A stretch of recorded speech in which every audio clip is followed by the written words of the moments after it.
Hello, everyone. Welcome back to another episode of PartsTalk. Thank you for joining me. I appreciate each and every one of you. So today we have another treat for you, and I am joined by none other than Roger Clappe, who has decided out of his super busy schedule to be on our program today. And this is a real honor because if you don't know who Roger is, then by the end of this podcast, I am sure you'll be super happy and appreciative of joining us. So, Roger, for the benefit of everyone, by all means, please introduce yourself. Hi, everybody. Glad to be on this podcast. I'm Roger Clappe. I'm the founder and CEO of Whipflip, WHIPFLIP.com. And again, pleasure to be here on a Sunday. There's nothing better than I love to do. I love this business. I love talking about our business, the industry, what's going on in the industry. So my pleasure. Yes, Roger, but sorry, I'm so excited. The words are rumbling right off my lips right now. But how did you come up with the idea for Whipflip? Yeah, so as someone that has owned quite a few cars in my lifetime and talking with friends and family and everything else,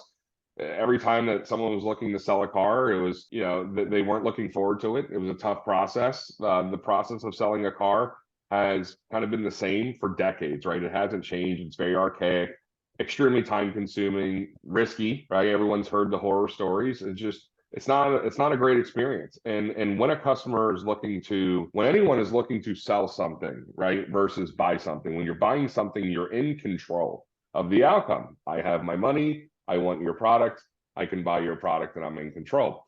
When you're selling something that you own, an asset, right, whether a cheap asset or a very expensive asset, you're not really in control. You have to do all the work, and you got to find the buyer, and you got to make sure everything goes according to plan. And when you're dealing with expensive assets, a house, but especially a car, which a car is a depreciating asset. The mountain that you have to climb, oftentimes, whether you're traveling dealer to dealer to dealer, dealing with private sale, tire kickers, scammers, I mean, you name it. It's a lot of time, a lot of heartache, a lot of pain, right, to sell a vehicle. So really what we did with Whipflip is that we looked at how consumers are transacting in the modern age, which is through a smartphone device, bring it to me, make it easy, that type of experience that you would see with an Uber or DoorDash, Amazon Prime, right? These big companies that make something a lot easier for a consumer. And we said, well, look, can we do this with a vehicle? This is going to be extremely difficult because the car has a million moving pieces. Every car has different values and different conditions. Are we really getting ourselves in over our head? But we're an AI technology-based company that we're leveraging real AI and machine learning to automate the offer, automate the inspection, automate the offer of the vehicle in 3 steps, less than 5 minutes, right from the driveway. The customer now, for the first time, has full control over their experience of selling a car. So long and short of it is, we were inspired more so on the Amazon Prime level stuff, the DoorDash, the Uber, and it's like, man, let's try to take that experience and that automation, and let's try to do it to solve a massive problem that 42 million consumers each year have when they try to exchange their vehicle. Definitely. And as you know, you mentioned it, we live in I call it a microwave economy. Everybody wants instant gratification now as it is. So, and we're on the move constantly with our cell phones, and we want everything right there on an app, on the website, on the go. Basically, what we're trying to achieve in terms of getting the results right there and then. But one of the things I want to find out as well, and going into that and defining exactly what Whipflip is, that what sets Whipflip apart from the other companies that buy cars from consumers? Yeah, a couple of different ways. One, there's very few, if any, that really go to the door. We're the only one that's really on demand. So everything's at your fingertips. What day and what time do you want to sell? Normally, those times are available for any day during the week, Monday through Saturday. And you'll see a car concierge arrive at your door. And like I said, we created that we kind of like to call it a teleportation device for the consumer to transact, to teleport you to the most important 10 minutes of the transaction, which is getting paid, right? I would like to say our offers are really strong too. We're not built on a ton of brick and mortar and physical infrastructure. We don't have these big car vending machines and other buildings to complete a transaction. We're pretty much a digital first company and a purely digital experience. And so we can pass a lot of the savings that we have, right, from not having an intense infrastructure and carrying costs and all that other fun stuff that comes with traditional models that our competitors have.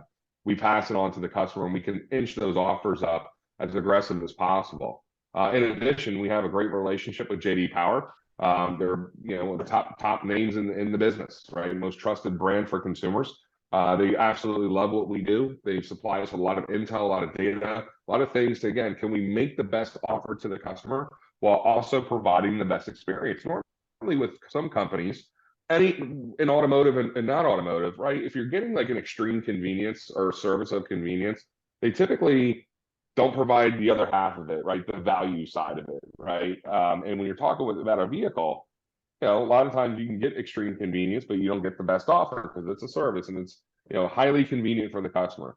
We don't look at it like that. We can push both to the limit. 5-star level service with strong market value based offers for practically every vehicle that you can transact.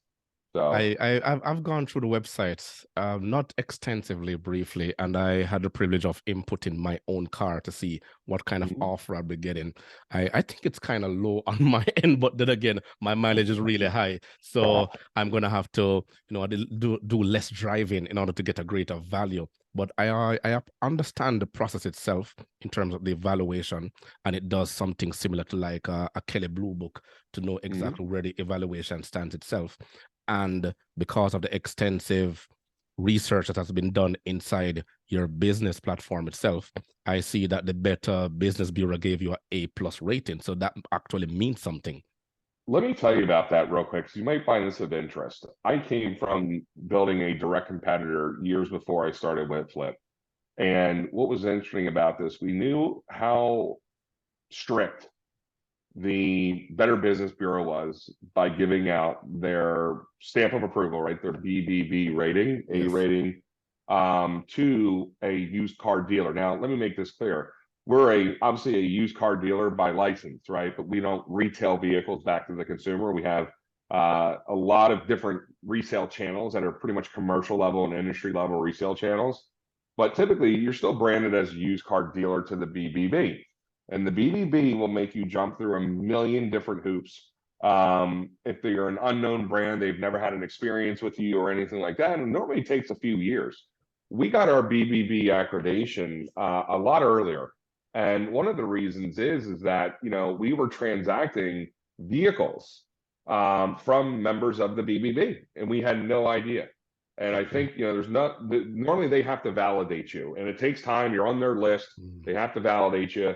And we got validated when we didn't even know it, because we bought I think it was like 3 vehicles from the folks at the that were within the BBB regional offices in the tri-state area. So they called, one of them reached out and says, "Hey, we just had an experience with your company.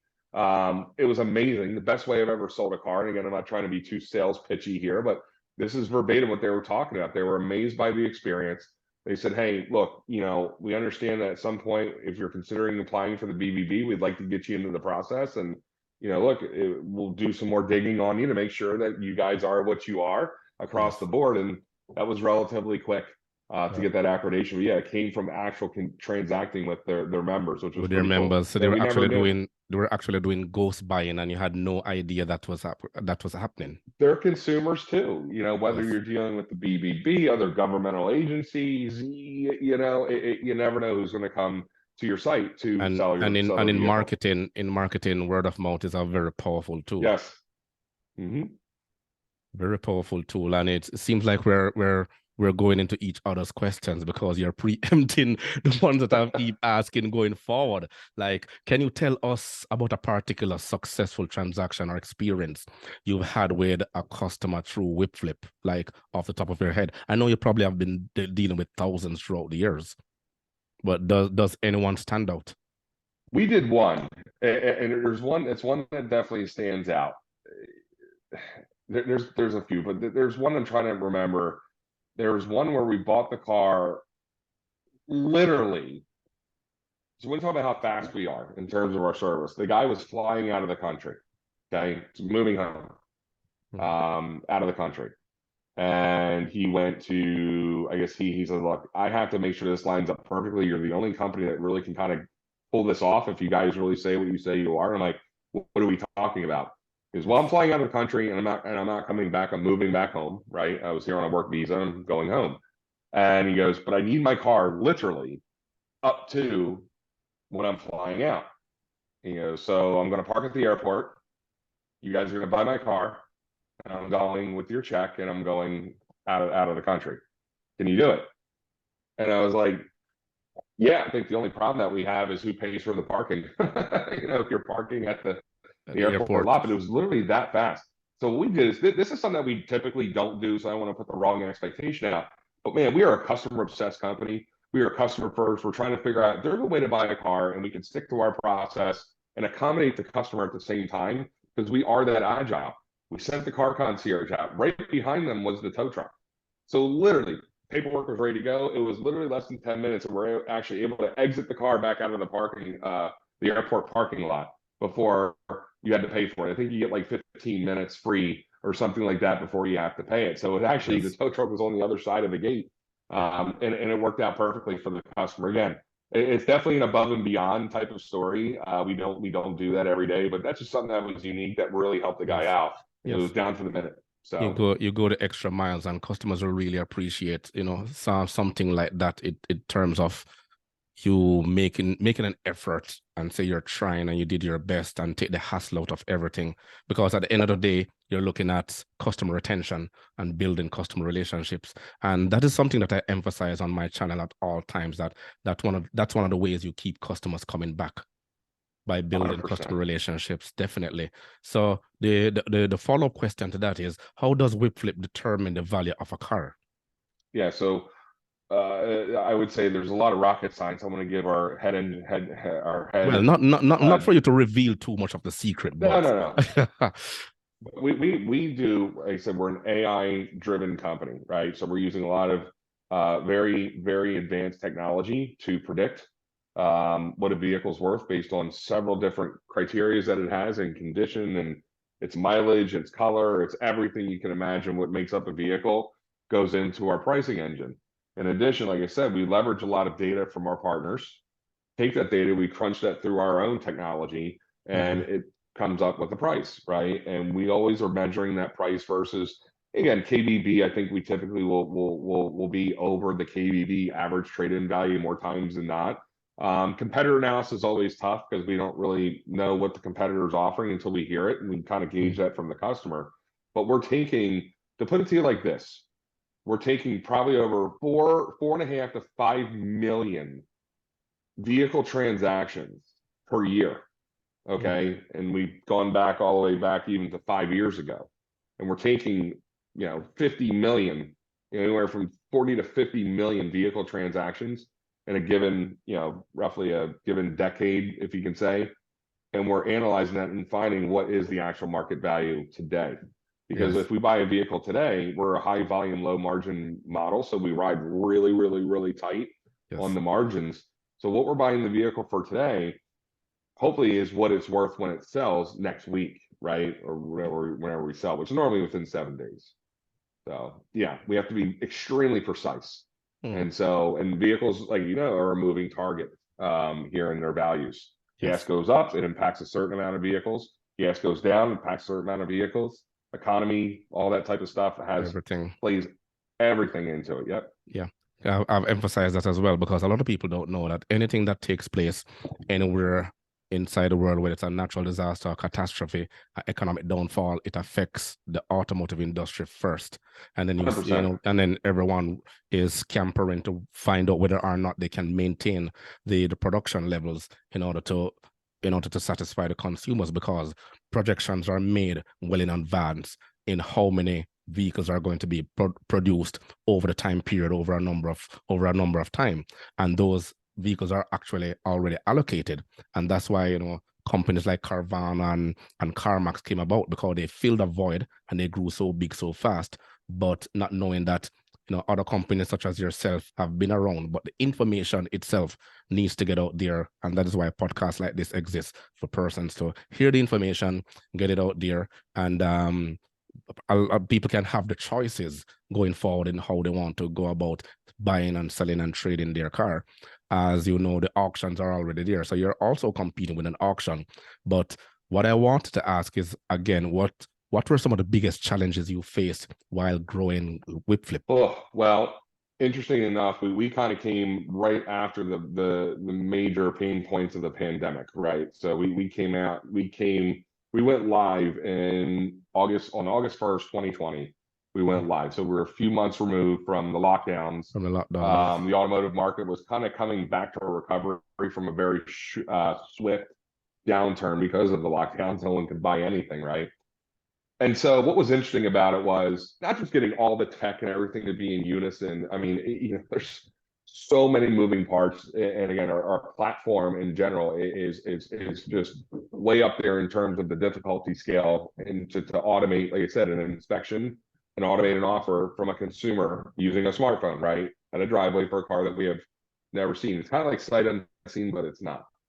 So anyway, tech was one we wanted to get kind of under control, and luckily we did, and we have not really had many issues with that. So we have very stable technology, but we were going into a market that would become probably the most epic market in the history of the automotive, Yes. automotive retail world, which Yes. was late 2020 going through 2021.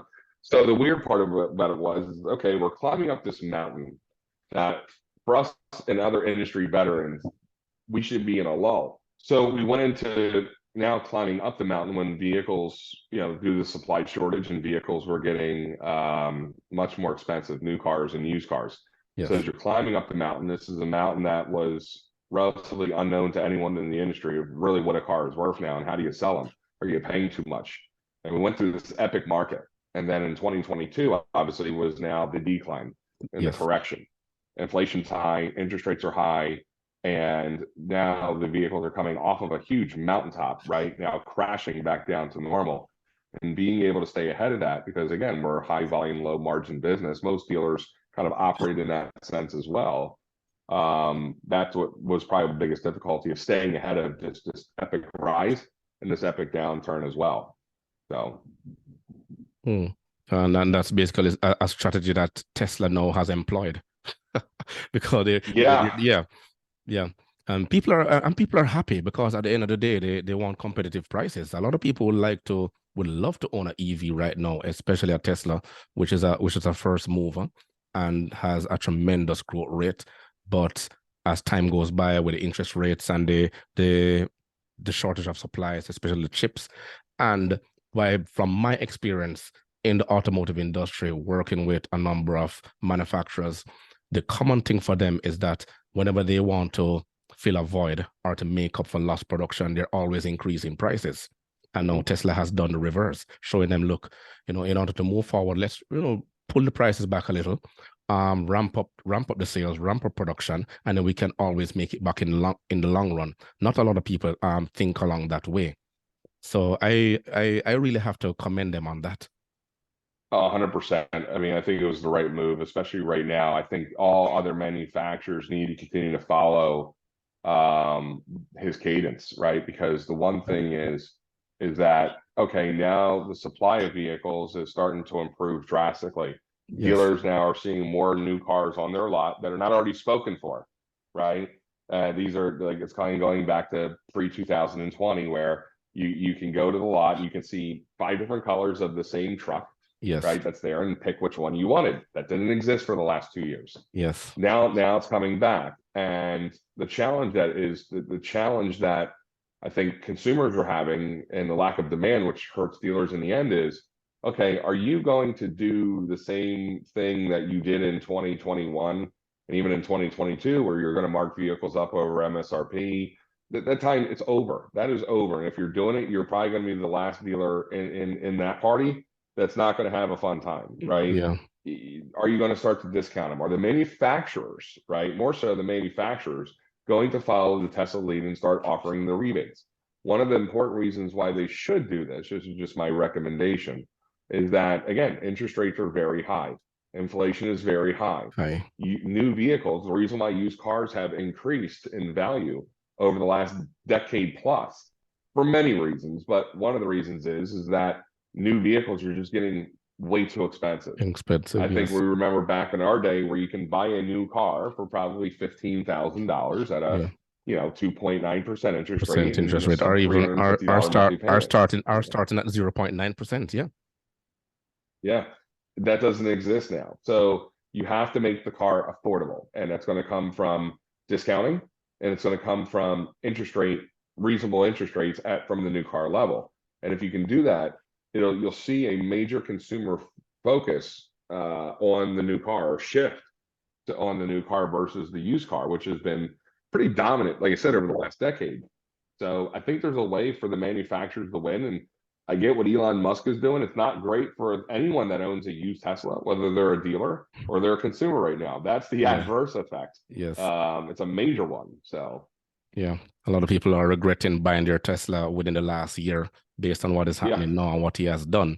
But back to Whipflip, because I really like this program. So how about any plans you have for expansion of new services? Are you currently working on anything like that for Whipflip? Yeah, so absolutely. I mean, we're always thinking about growing now. There's a couple of ways we're going to do this. One thing, in 2022, we learned a lot about ourselves, and I think we learned a lot about where the industry is going and what the outlook is for 2023.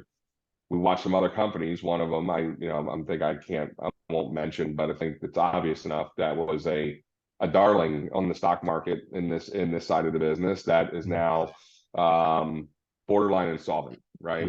Yes. And startups like us, the technology startups like us, the automotive e-commerce startups like us, they all followed the same path. And what they did was, it was a grow at all cost mentality. They skyrocketed their business model. You lost their fundamentals on the way. They overpaid for cars. Just whoever is running a lot of controls here that make a dealership successful and profitable, we're not really in the plans versus them just wanting the hockey stick to growth. So how that pertains to Whipflip, right now we're in four markets and growing, where we touch in whole or in part 8 states. So we're moving. We do have plans to open at least 2 to 3 markets in 2023 as well, and continue to expand our reach. The good news is I can get into a market with a snap of a finger. Our model allows us to do so. Again, we're very infrastructure, I would say infrastructure light, in terms of what it takes for us to get into a market and transact on day one. And we have a phenomenal track record of doing that. So where do we go? I can see us going, again, more in the Midwest and connecting a lot of states that we're in, more Southern as well, Southeast, and connecting, again, some of the other markets that are currently existing right now. So absolutely, plans for expansion are obviously underway. But from my first point I was making, we also want to be careful at the same time. Yes. Okay, we don't Not want to grow, follow grow too big too fast, and then grow. It's the sentiment was grow or die. Now it could be grow and die, right? Yeah. And so you have to have. We believe we're a fundamental first company, and as much as we want to get in all 50 states and we can go there right now and serve everyone, our fundamentals are really tight, but we're always learning. And the good news is there's no rush, right? And this is going to be a really good year where a lot of our main competitors are going to back off, and they're going to focus more on the retail side of their business, because that's what they're going to have to focus on, bigger margins, right? Yeah. The outlook for 2023 in automotive just doesn't look as promising with, again, it's red hot inflation and interest rates. It's going to take some time for this to cool off. So with us, we're going to take that time, and how much more tighter can we get? And we'll grow when is necessary, the right way. And that's what we've done from day one. That's why we're here today. Yeah. Yeah, I've seen it. And to follow up on that particular question, what about the possibility to expand Whipflip into other countries? Absolutely. And again, this is a model that can go into other countries, because I would imagine it's the same problem consumers face everywhere. You're in Canada. Because you're not in Canada right now, and that's where I reside in Toronto. Yeah. It's Canada, the UK, New Zealand, I mean Asia, you name it, right? The market is huge, lots of potential everywhere. Exactly. So, and that's where, like I said, we're just here. We keep it really simple with what we do, right? We, besides leveraging our technology, we have a mission, and we have a very, very, very, very sharp focus on really what we want to be and what we want to do. We're not trying to do 10 different things in automotive, right? Yeah. We want to make the process of selling a car frictionless, painless, as easy as ordering a pizza. And we want to provide that, and provide that relief. to any consumer in the US or in any country here in the future, because I believe that they have the same exact pain points. And there's a massive, massive market to serve in that specific niche. And we just like to stay in our lane, and that's what we're going to do. So, yeah. I love it based on what we're seeing right now. The AI space is blowing up, and it is basically taking over, making everyone's lives easier. And that's what they want. But we also have the fear factor of getting too lazy yeah, because it's very true. getting comfortable is one of the things. But in terms of all the technologies that are rolling out now, and we're seeing a lot of concerns where the information is the information here. But how does Whipflip ensure the safety and security of personal information for both the buyers and the sellers? Yep, 100%. So number one, everything that we do is transacted within the industry. So when we resell our vehicles, it's going through resale channels that have just as strict guidelines and consumer information protection and vehicle identity protection, whatever you can imagine is taken care of, right? So we're not selling cars to Joe Public, and this stuff goes back into the industry and retitled, and so the ownership from who we bought it from and who it's selling to is normally completely and legally severed. A couple other things too. We don't transact via credit cards or debit cards or anything like that. We don't need your social security number. Again, as an acquirer, it's a different ball game that you're playing versus selling a car to someone where you're going to need a credit app, then you need their credit, and then you're going to need their social, and you're going to need their job and income, all that stuff that goes into a retail deal. We don't do that.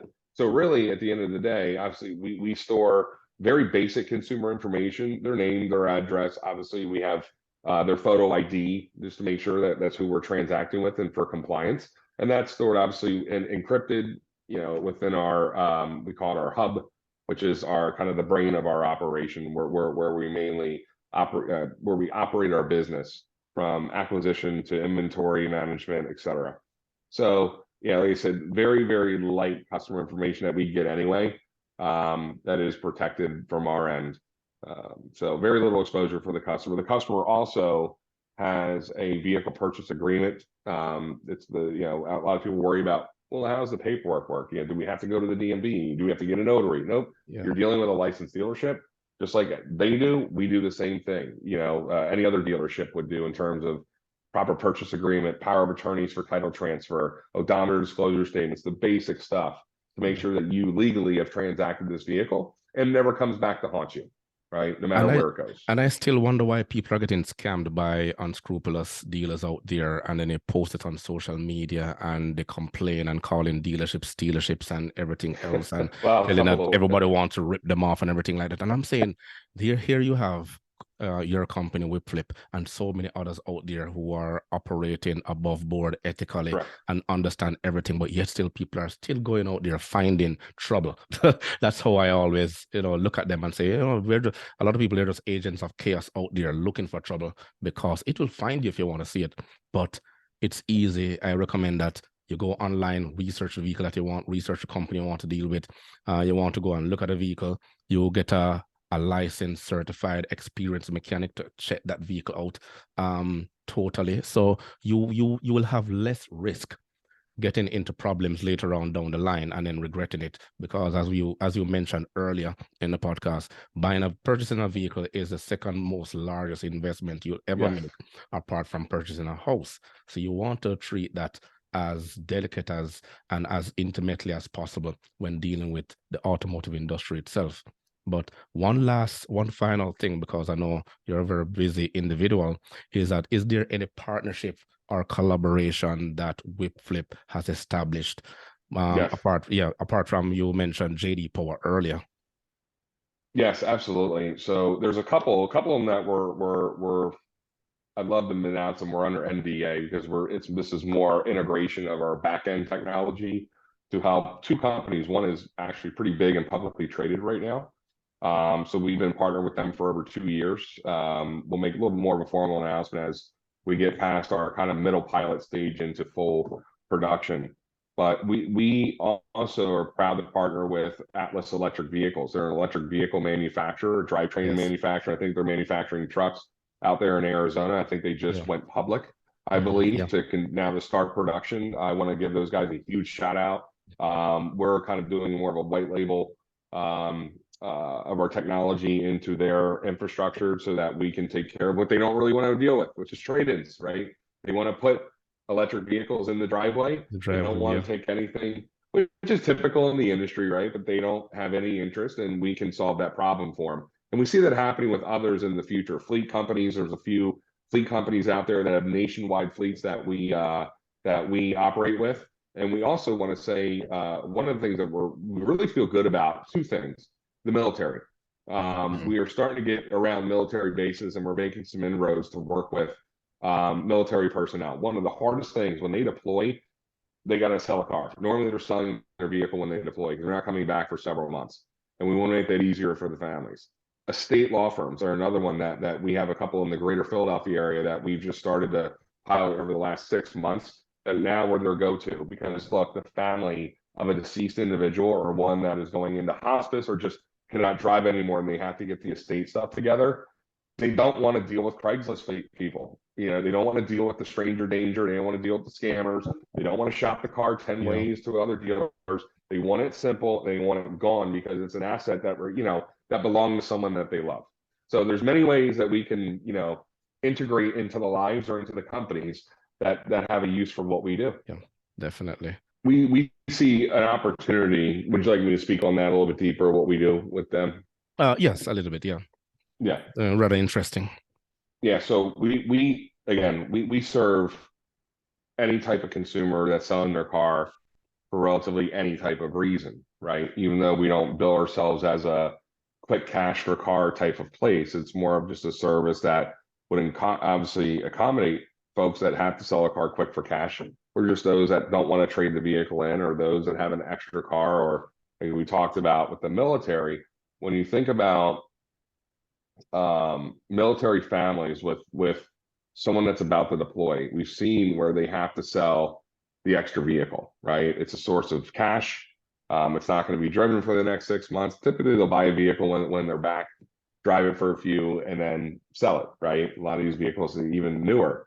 And so, we found it where it's hard for them to, again, if they're selling a car on their own, it takes weeks, if not months, and there might not be a guarantee of success. Yeah. And for anyone, again, like you mentioned, there's scammers out there. There's people that literally wake up every single day. Yes. Okay. Based on the timeline. One of the core results, or one of the core foundations of why Whipflip exists, why I care about what we do, is we eliminate the stranger danger. We eliminate the scammer. There's no need to deal with them. But there's people every day that will wake up to screw you over, period, right? And it's just to have them even do that with the brave men and women that are serving, our country, and still have to deal with people like that. This is more of a mission. My own personal mission is, how can we be the go-to for selling a vehicle? Profit aside per unit, profit per unit on every car that we buy from them aside, doesn't matter. How can we help them? It's just something I'm very passionate about. The military, my family was served in various military branches. Just something that I have a lot of friends, you know what I mean? Just something that I have a passion for that I think we can help. And so how I think we can serve them. Well, I'm positive, and I really appreciated that the services that you provided now for everyone, and everyone that I've dealt with you in the past tells a lot, because based on the testimonials that I've seen on the website, I think it actually speaks volumes. And in terms of the experiences that a lot of people have been doing with Whipflip itself, shows that it is something that is positive for the automotive industry, and it has taken the hassle out of the need for everyone else. So basically, everyone, there you have it. Roger Clappe of Whipflip. And I always try to leave a very good quote, that the heights of great men reach and kept were not obtained by a sudden flight. And they, while their companions slept, were toiling upward through the night. And this is what Roger and his team has been doing for the last couple of years, bringing Whipflip to the forefront to make our lives a little bit easier. So let me know exactly what you think of this interview. I'll post the website for Whipflip. You can go ahead, take a look at it, and I'm sure one of his assessors will be ready and waiting based on where you are, because he will be expanding to your region if it's not available right now in the very near future, so that everyone like yourself can benefit. Roger, do you have anything else you would like to share with our audience? No, I would really say thank you everyone for your time and appreciate you listening. You know, like I said, we're always an option, right? Are we the best option? We always hope so, right? But sell your car where it's best. But you know, hopefully you always have a safety net with us, provide a fair offer with amazing 5-star service at your driveway when you want, right? We give you the control back to transact the vehicle, and so hopefully we'll meet each other. Any of the listeners here, hopefully we may meet each other sometime down the road with our car concierges, able and willing to serve you. You're the reason why we exist, and we appreciate the good words that are provided by this podcast and our host. And that's it. So off to a hopefully prosperous 2023 for you, and as well as Whipflip as we all continue to grow. All right. Thank you very much. I really appreciate it.